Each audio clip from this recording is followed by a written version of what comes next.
Somos el único medio informativo regional que analiza las noticias, hechos y sucesos con expertos internacionales sobre la actualidad, lo más destacado en el momento y lo que pasa en el mundo con Intercambio, solo en Econoticias 50 años. A esta hora, en Intercambio de Ecos del Conveima en la ciudad de Ibagué, Colombia, nos es un placer saludar al doctor Adolfo García Sastre. Es el jefe de patógenos emergentes del Hospital Monte Sinaí de Nueva York, una de las autoridades mundiales que lleva casi un cuarto de siglo investigando todo lo que tiene que ver con la gripe, la influenza y por supuesto ahora los coronavirus, el COVID-19. Muy buenos días en Colombia, buenas tardes en España, en Europa y buenos días también en los Estados Unidos, en Nueva York. Bienvenido, doctor García. Hola, muchas gracias. Encantado de platicar con ustedes. ¿Cómo es esto que el COVID-19 y esta pandemia aún está empezando?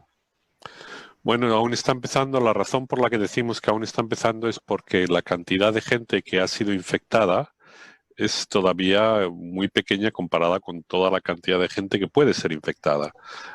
Depende del país del que estamos hablando, los números pueden fluctuar entre menos del 1% a en la máxima alrededor del 10% en algunas regiones, incluso a lo mejor el 20%. Pero eso quiere decir todavía que hay una gran cantidad de susceptibles y por lo tanto es un virus que se puede todavía propagar con mucha facilidad dentro de todos aquellos que no han experienciado todavía el virus. No sabemos con toda seguridad que los que han pasado ya la infección estén completamente protegidos contra reinfección, pero es muy fácil que esto sea así. Sin embargo, sí sabemos que los que no han pasado la infección están tan vulnerables como al principio de esta pandemia para poder ser infectados o contagiados por alguien que tenga también el virus, el COVID-19. Con un porcentaje de infección tan bajo en el mundo, uno podría llegar a concluir que la inmunidad del rebaño o la mitigación no funcionó.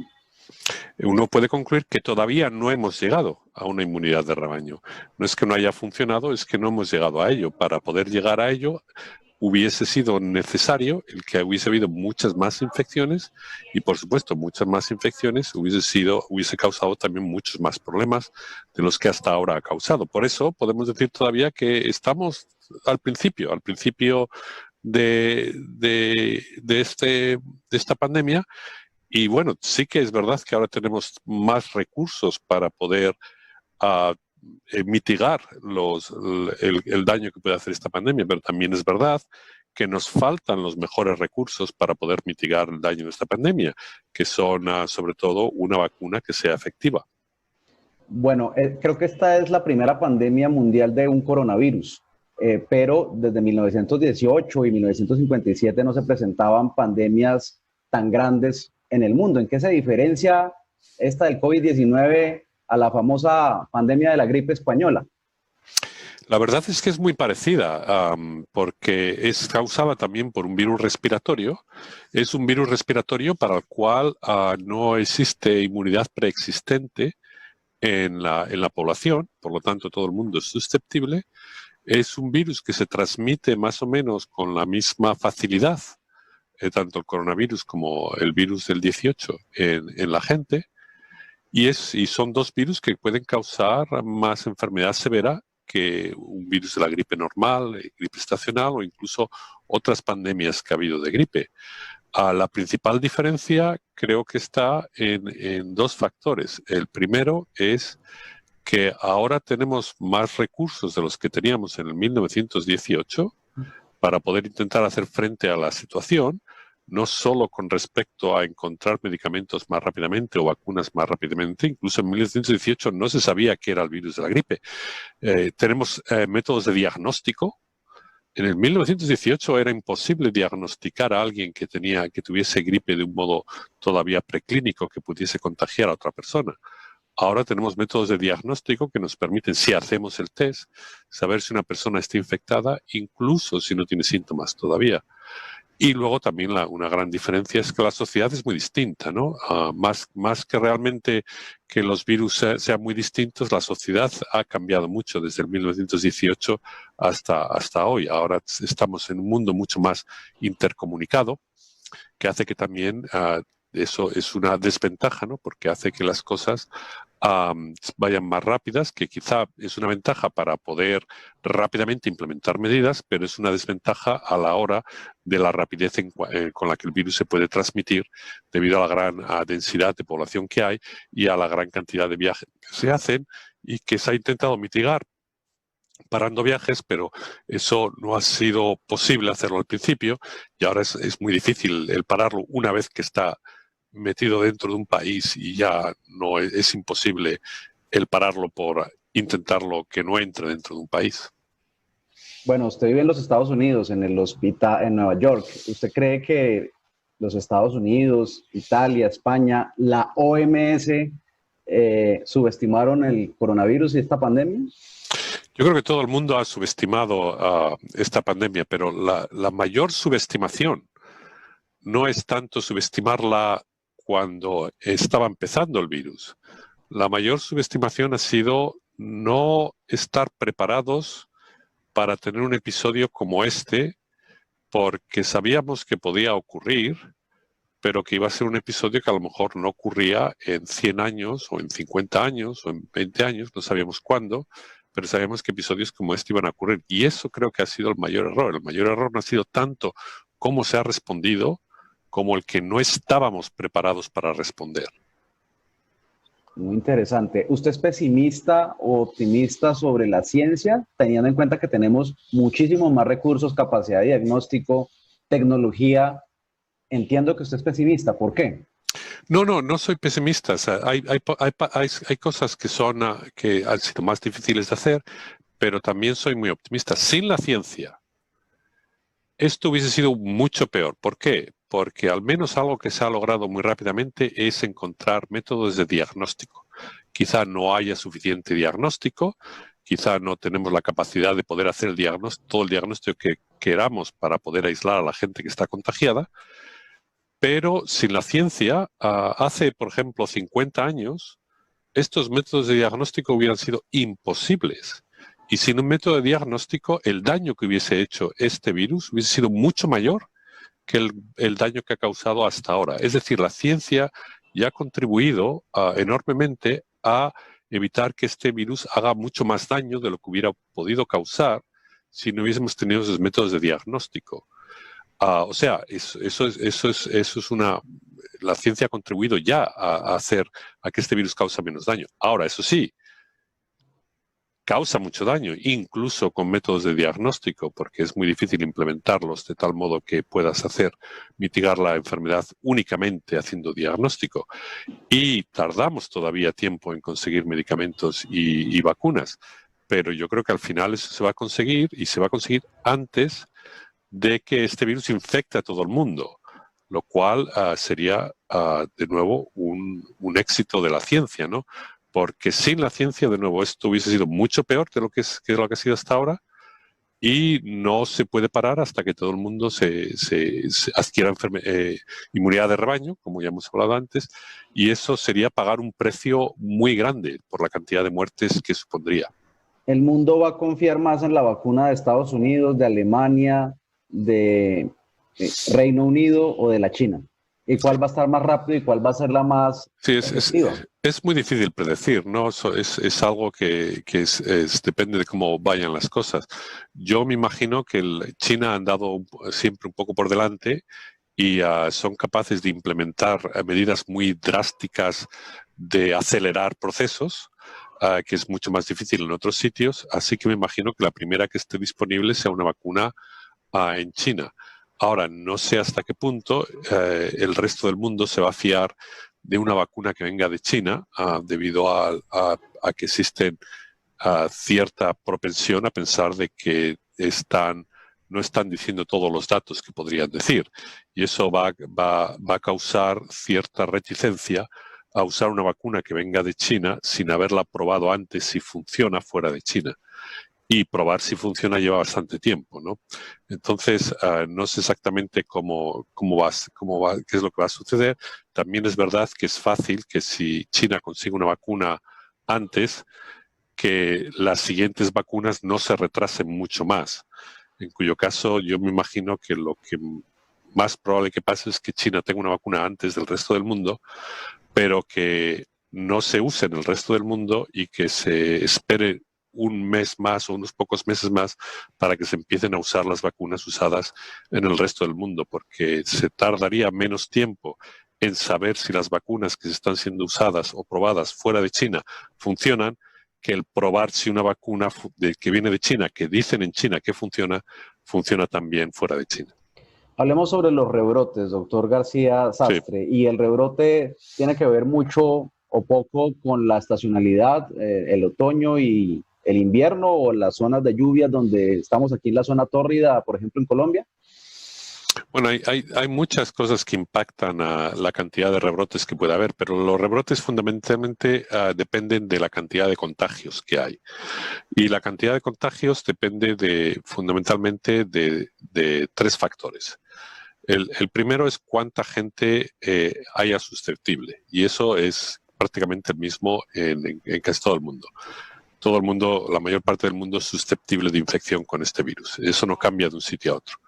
Y luego, los otros dos factores que cambian es la capacidad o no de implementar medidas de contención que tienen que ver con distanciamiento social, que tienen que ver con diagnóstico de los infectados temprano, encontrar rebrotes rápidamente y poderlos apagar mediante aislamiento de los infectados y de los cercanos contactos con los infectados, en lugar de hacer confinamiento de toda la población.